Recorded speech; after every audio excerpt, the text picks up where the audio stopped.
mama I need hood at $50. I don't need. We gotta run that back. We gotta run that back. What? Man, listen, man. Oh, Yeah, man.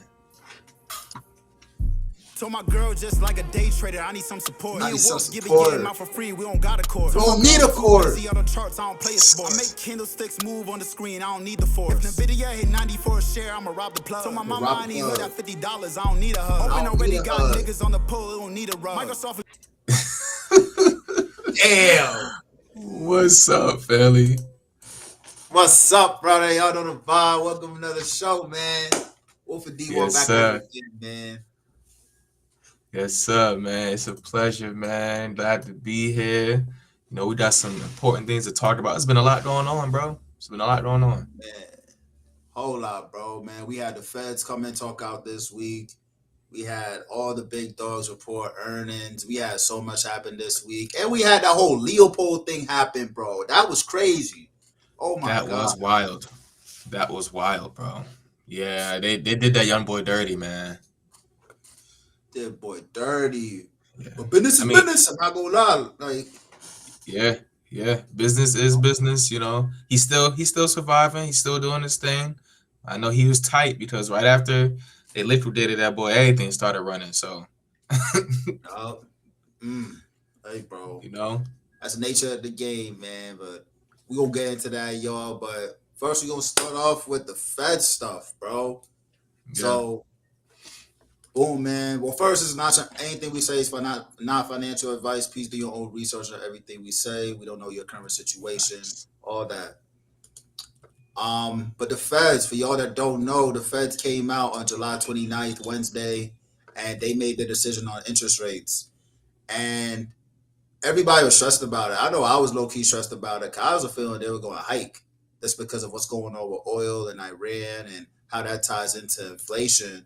But the Feds actually decided to hold interest rates at 3.5 through 3.75%, which is a win for us. It's definitely a win for us. I don't know what you thinking, bro.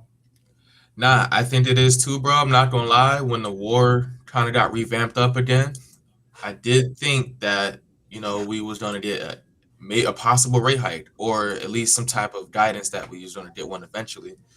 So it was good to see that, and I think the market kind of was mixed about it because on the day where it was announced, it was super volatile. So it dumped, it ran up, and then end of the day, it just dumped even further. So I was like, damn, I thought the market would have been happy about the news, but it is what it is. I guess, you know, you can't please everybody, especially when you think about the other numbers as far as like the treasury yields and all of that stuff.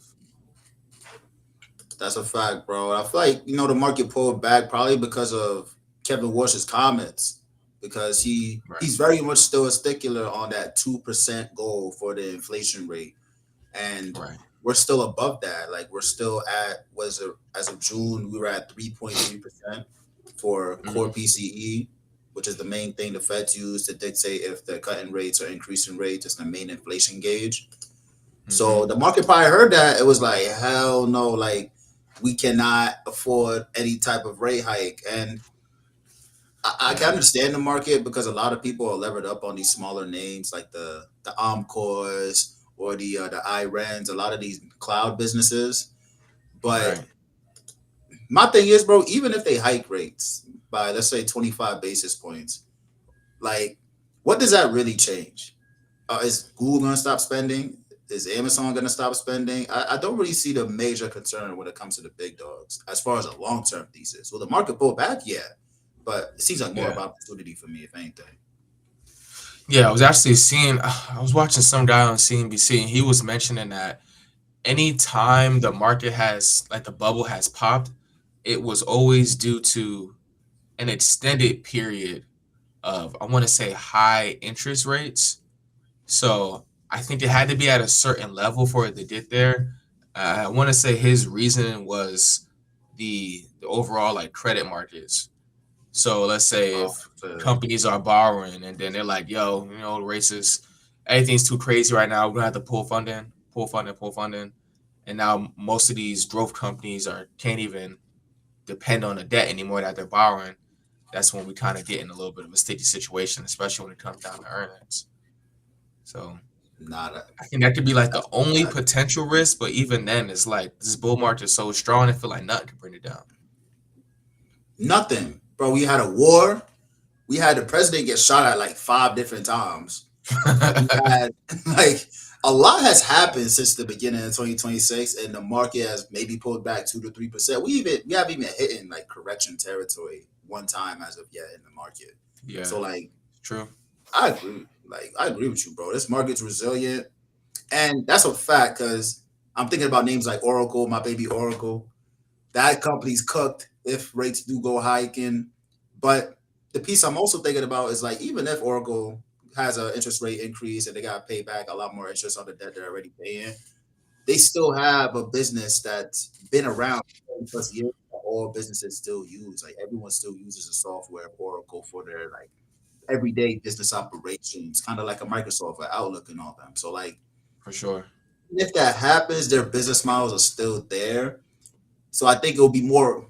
The pullback would be warranted, like it would happen if interest rates were to hike, because it's just fear and greed in the market. But Hmm.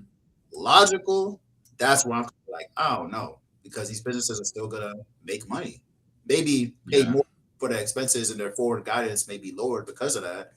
But at the end of the day, rates change all the time, especially with Kevin Warsh changing up the way we track the inflation data, making it more current. So it could be, hey, we for sure. raise and then we lower next time. You know what I'm saying? Yeah. Nah, it's a good point, bro. I mean, yeah, I definitely think the biggest thing was more of just like the rise in treasury yields. Like that I think that's where they're just like, yo, what do we do at this point? Because that's when it starts to get tight for them. And like I said, I think that's the main thing for all the other companies out there, and especially investors too. Like you got higher treasury yields that mean that now you can go somewhere safer, still get a return on your money. And if you have an option to go somewhere safer where you still get a higher return, well, not a high return, but a decent return, that means that people are going to be risking off, and that's not what we need if you're a bull in this market. Mm-hmm. That's a great point, bro. I think that's a big thing the market's kind of overlooking is these treasury yields. Like the 10 years at 4.7 and the 30 years at 5.2. Like the higher these That's when you, goes, yeah, like my that's bad. not good. The higher, now you good, bro. Like the higher these go, we got to think about even the common folk that want to go get a mortgage, like people like me and you. Like that's where our expenses are coming from. That's the baseline of all interest rates. And if these keep ticking up, and like you said, it's risk off, and people say, hey, if I can get 5% return on the 10-year treasury, just like a high yield savings account, I'd rather that than put it into the SPY. That's a very logical, like, if I'm a millionaire or multi-millionaire or billionaire, I'm considering that heavily, for sure. Yeah, yeah, that's exactly what the dude was talking about. I was trying to remember. He was talking about the 10 year. He said if the 10 year, if it stays over 5%, he said majority of every bubble that popped, the 10 year was over 5%. I was like, damn. Uh, So, I mean, do I want us to get there? No, because there's gonna be a lot of pain for everybody. I mean, we've been elevated on the market for a long time. The SPY is up a good amount on a year, and yeah, definitely don't want to see this thing pop yet. that's facts, bro. That's a fact. I mean, we shall see. We shall see, but Yeah. definitely the Feds are going to play a part into what happens in the next coming months, especially in September when we have our next meeting. 100%, bro. I mean, other than that, what's up with these oil prices, man? I mean, I see that even these is starting to tweak out a little bit more too. Bro, and it's like, it's just so irritating, bro. I'm not going to lie, because it's one thing that we're traders, right? We're investors. So we always look forward. You know, we always Yeah, anticipate what forward the future looks like. We really can't do that with this oil shit because we just don't know what's going on. Like, every day is yeah, something different. It's negotiations, but then now we're bombing them every day. Then we was like, oh, we're close to a deal, but then they bomb us. And like, yeah. honestly, like with I oil, mean, yeah. I think it could be worse. yeah, I definitely think it could be worse because I mean, if we all take a look at it, right? So you got gas prices. National average right now is a little over $4 a gallon, right? And a month ago it was 3.8. A year ago it was 3.1. And in some areas it was even lower than that. So Brent crude is at about $90 a barrel. So it's 26% higher over July, but about 7% lower than the 97 peak of July 24. Now, one thing I keep seeing, like a lot of the old heads talking about, especially on CNBC, they always talking about, hey, gas prices back in the day, if anything like this was announced, gas prices would have been 110, 120 a barrel. But I think because of the amount of pumping and amount of reserves that we also have in the whole entire world, it's not getting to that point yet. Will it get to that point? It can. But right now, they're definitely manipulating the hell out of the prices, which is a good thing. You know what I'm saying? When I say manipulation, it's not always a bad thing. You want the prices to be manipulated because if it's not, then we got a huge problem on our hands. Higher gas prices means everything is more expensive all over the world. So higher gas prices does lead to a higher inflation. And then also you think about the barrels that's going on around the world. It feels like it's not as bad as it is. You know what I'm saying? I mean, I felt like the gas prices, especially when Biden was in office, them shits had like $5 a gallon. It was wild. Yeah, because we was dealing with the what was it? The Russian war, the Ukraine. That was a Ukraine big thing war. for Biden. Yeah, And that's not even as big as a deal as the Strait of Hormuz. So if it was going that high off of a Russian Ukraine war, I would have thought this one at least brought the gas prices $5-6 a gallon, but it's not. Oh, it's fair. I don't know. I don't know. That's fair, bro. It definitely. Yeah, I never look at it like that. It definitely could be way worse. And don't remember, a couple of months we was at $100 a barrel, like not too long ago, and that was when we're like, okay, this could get bad. In the state, Yeah, but it never went over that. it never did. Yeah, it never did. I think the biggest thing for us really is Brent. We're gonna watch Brent, but the biggest thing we gotta watch is WTI crude, and that's what's gonna tell like what us as Americans, how much our barrels of oil are costing us to bring in on a wholesale level. So that's the biggest thing to keep an eye on. But like, it's just you can't predict it because you really just don't know. And a lot of people are talking about that this may be a long-term thing because the thesis I've been hearing is that Trump don't give a damn about midterms no more.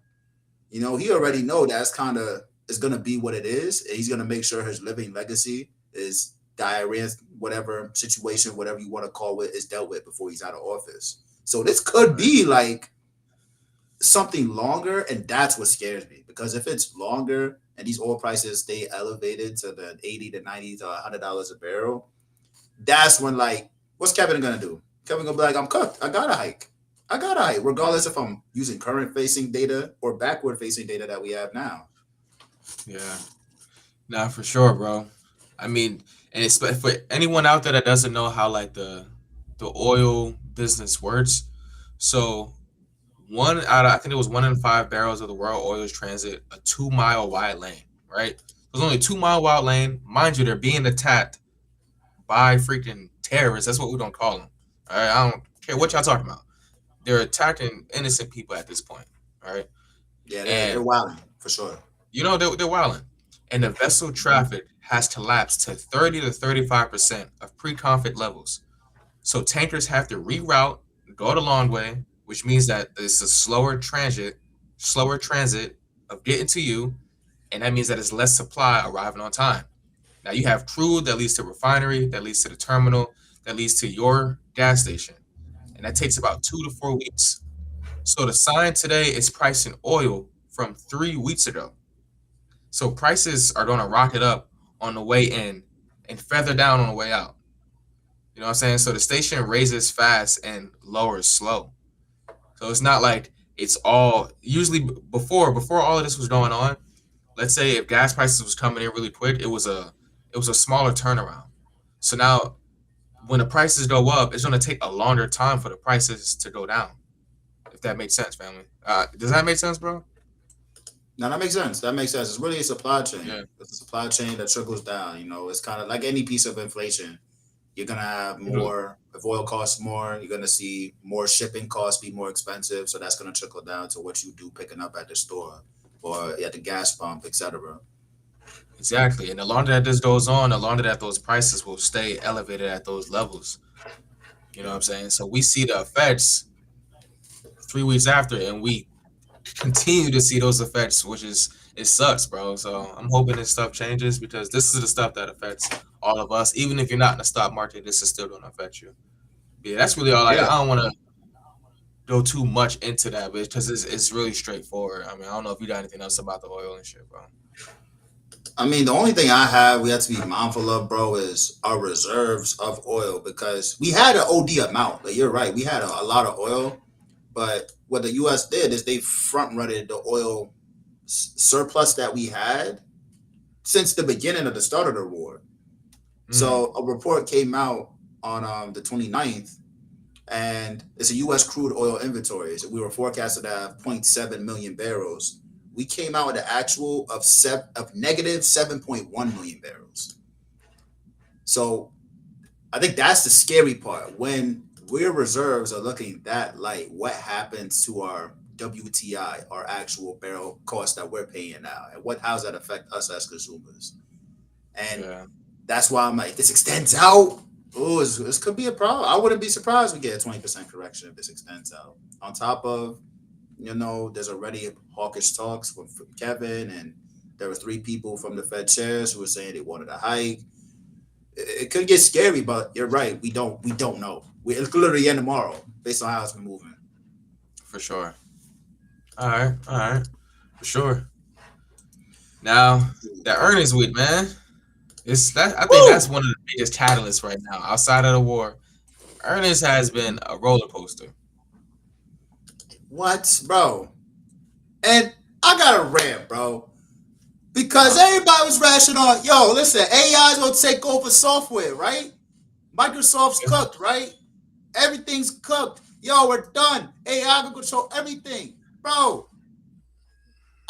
Man, all the bears out there, I hope you better keep holding your nuts because I don't want to see y'all scurry up and be, ooh. No, y'all better keep acting like this thing's going to drop because of earnings because now you can't run away from it, man. The earnings and the AI CapEx is showing in all of the big dog businesses. We saw it in Microsoft. We saw it in Meta, and I'm going to talk about Meta because they pissing me off. I don't know why they pulled back.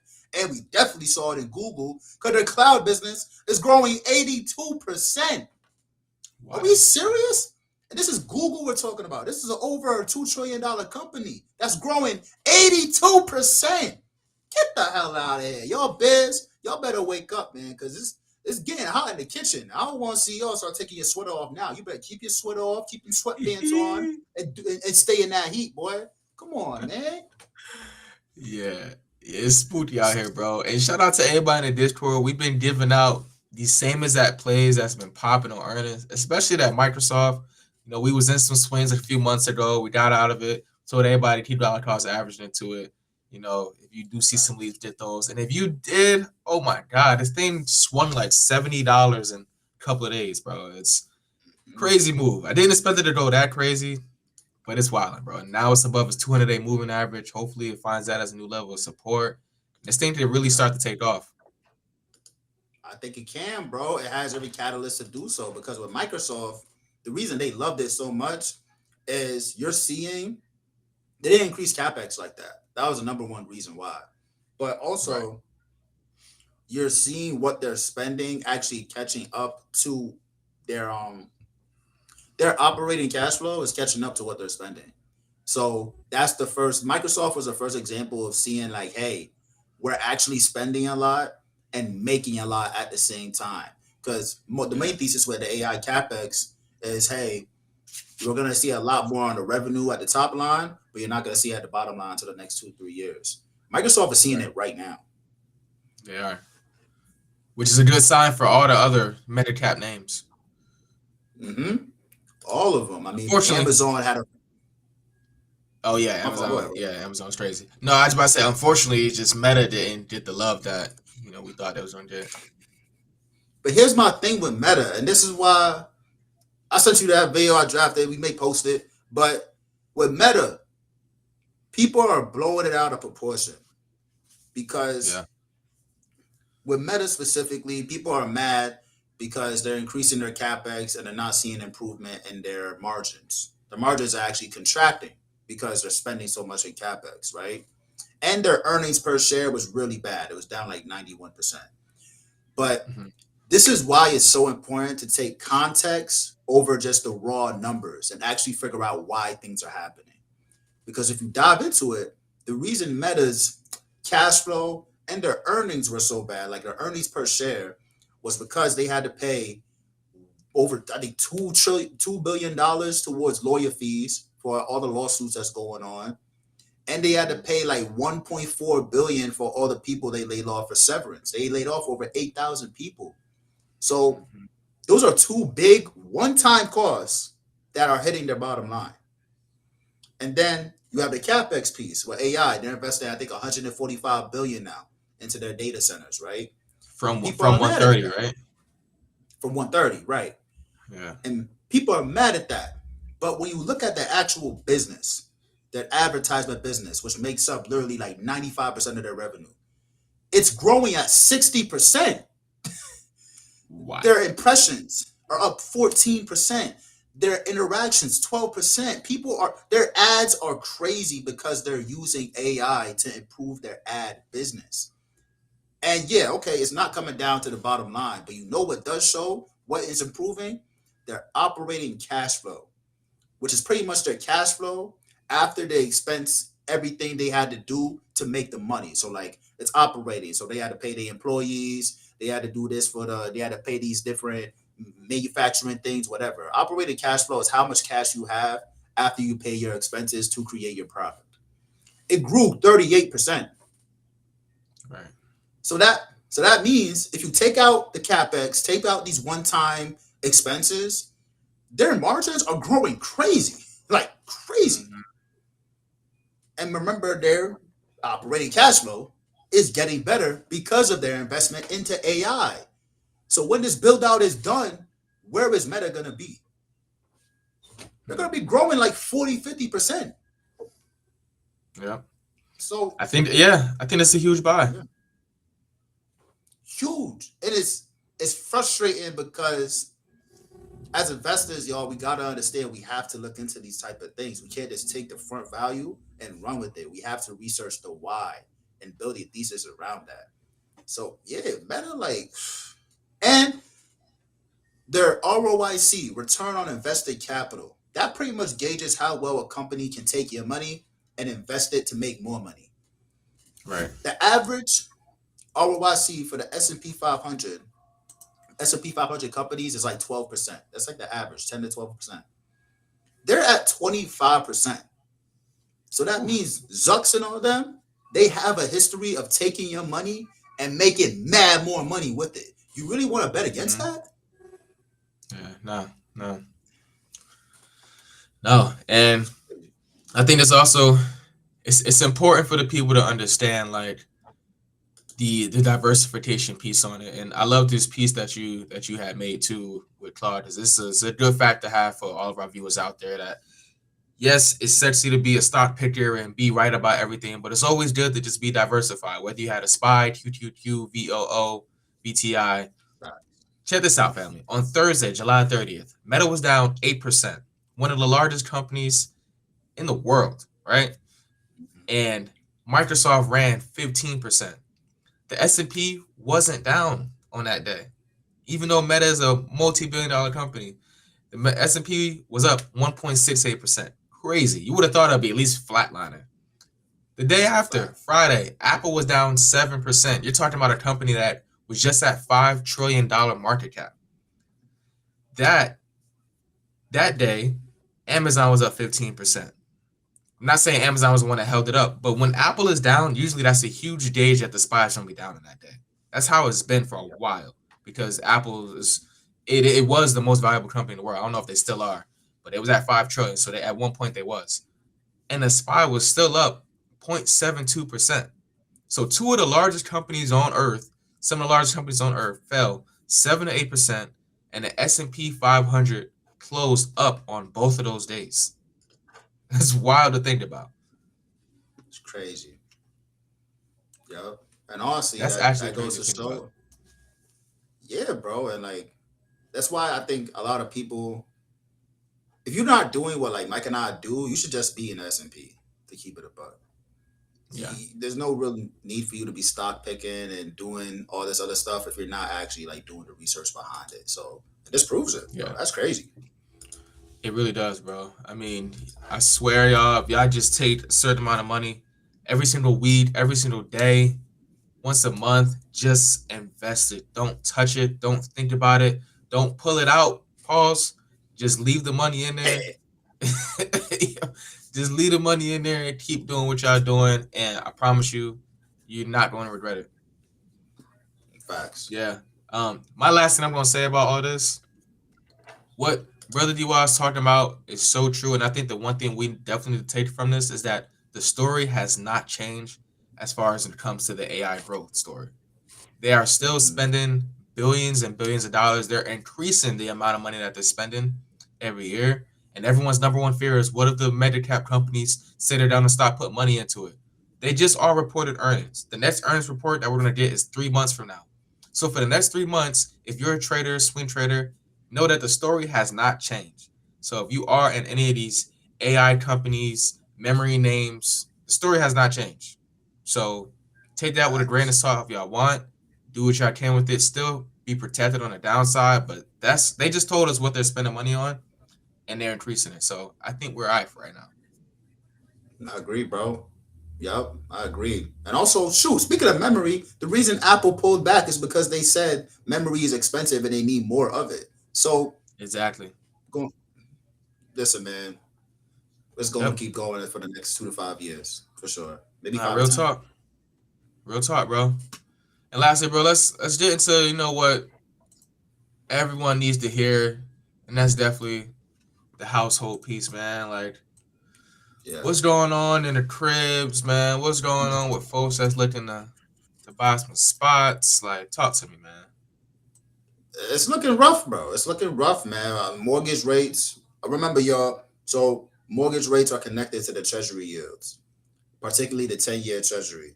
So where we were just talking about with the 10-year treasury being so high, up at 4.7%, there's going to be an overlay on top of that for the banks, so that way they can make profit. So we're sitting at like 6.6% right now, damn near 6.7, which is wild. That's high. And I don't know if it gets any lower because of what's going on with Iran and the uncertainty in the market and all that. So, and it's crazy because at that 6.66% cost of interest rate, if you have a monthly payment of about, let's say, $2,570, at the end of your 30-year mortgage, you're paying over $525,000 in total interest. God, so, damn. Yeah, bro, it's not looking good. But also, you have to be in mind, y'all, if you're looking to get into a home for the best price, leaving out the interest rates, times like these, and this is not financial advice, do your own research. I'm just a guy talking on the internet. But historically, data proves that times like these are the best times to buy because not everyone is out there in the market. You can negotiate a decent price with sellers. Right. So it's expensive. It's hard. It's definitely not the best ideal market. But y'all remember in COVID when interest rates were like 2%, 1%, you had to fight your granny, your auntie, and your next door neighbor to get a crib up the street. So we can't really complain right now, in my opinion. Yeah. No, yeah, I agree, bro. It's definitely tough out there. It's crazy because I know both of us, we're also looking into like properties and all of that stuff. And the thing y'all gotta understand, no matter what, it's cash out there. Like big cash, big buyers. And I deal with people that are looking for homes. They say, hey, just put a down payment on a home. This is like the fifth one. Or the fifth property I was interested in, and it got bought out all cash by, a company or by somebody that just had all cash. And you talking about homes that's 500,000, 400,000, 600,000, and people are coming in cash. So don't be one of those people that's like, I'm gonna just wait until everything gets better. Sometimes it never does. Something you have to wait Yes, for a COVID, a 2008, and think about the amount of time between that of when those events happen. And it's not even always promised. So don't be one of those people. yeah. And don't let this be the reason, like, damn, I gotta scramble and get myself together now to go buy a house. Like, no, because the number one thing you want to make sure is, like Mike said, there's a lot of cash out there, so you want to make sure you have your reserves prepared for the down payment, the goddamn, the what's it called, the thing that's added on when you not the seller's concession, the uh damn, trying to think where it was. But it's an extra thing that's added on to your final payment once you purchase a house. It's like a seller or something. Y'all know what I'm talking about. Closing costs, yes. You gotta make sure you have your bread for your closing costs, your down payment, but also you want to have at least like 1 to 2% saved of like the whole property value of the crib. So that way, if you're, let's say you get in and something goes wrong, like you're prepared. But also your credit, like don't run into a crib with bad credit because that's expensive when you get in that crib. For me, like now you're gonna be paying a higher rate because you have to use a less, I guess, a lower credit product that requires a lower score, and now you're gonna have a higher rate. But on top of that, imagine paying all those credit card bills on top of a mortgage with a high interest rate. So take your time, y'all. Get your credit together first. Get your business and your money in order before running into a house. And of course, invest while you're getting into that house. Don't just make your house your only investment. That's how you pigeonhole yourself. You become house rich, cash poor. All right. So exactly, make sure your budget's in order before anything. Yeah, family. We talked about diversifying on the stock market, diversifying also your personal finances, because that's going to be the number one way on how you're able to sleep at night. And it's really important about what bro is talking about. Diversify everything. If you own crypto, keep your crypto there. Don't touch it. If you own stocks, keep the stocks there. Don't touch it. If you have a high yield savings account, keep it there. Don't touch it. If you got an account just for buying your home, build that up and make sure that's the only thing that you're using to support the home. If you feel like that's not enough, then don't get into the home yet. Make sure that you're financially stable before you make that decision, because we see a lot of people, they already said that the all-time the number for foreclosures is up there, and that's not for people that's already being foreclosed, kicked out of home, but it's the amount of reports that's going out for people that's reporting a foreclosure. So it's really high right now. So then that's only because people are not financially ready to be in their home. They're not ready for the taxes, the home insurance, the repairs that bro was talking about. So it's so much stuff that goes into it, fam, and we just want to make sure that y'all prepared for that. Absolutely, bro. You hit it on the head. Yeah, man. I mean, other than that, that's really all we had. That's really all we have for y'all, man. I mean, one thing I just want to let y'all know is just some announcements. We're getting ready to get into some live podcasts. So me and my brother are going to be back united. You know what I'm saying? Yes. Changing the vibe up a little bit. So I'm super excited about that. I'm tired of the virtual stuff. I'm trying to look bro in his face like, nah, you tripping, bro. Nah, this is gonna happen. Nah, I'm playing. Yeah. But it's a fact though. Nah, we're gonna, yeah, bro. It's lit, bro. We're gonna get into the studio. I'm super excited about that. We definitely came a long way. So y'all make sure y'all tap in with that. Yeah, you got any announcements for them, fam? Nah, bro. Super excited to be live, y'all. And you know, to stay consistent, man. If you're in the index funds, stay in the index funds and don't run to the next house you see because it looks nice. Make sure you're prepared. Nah, real talk, family.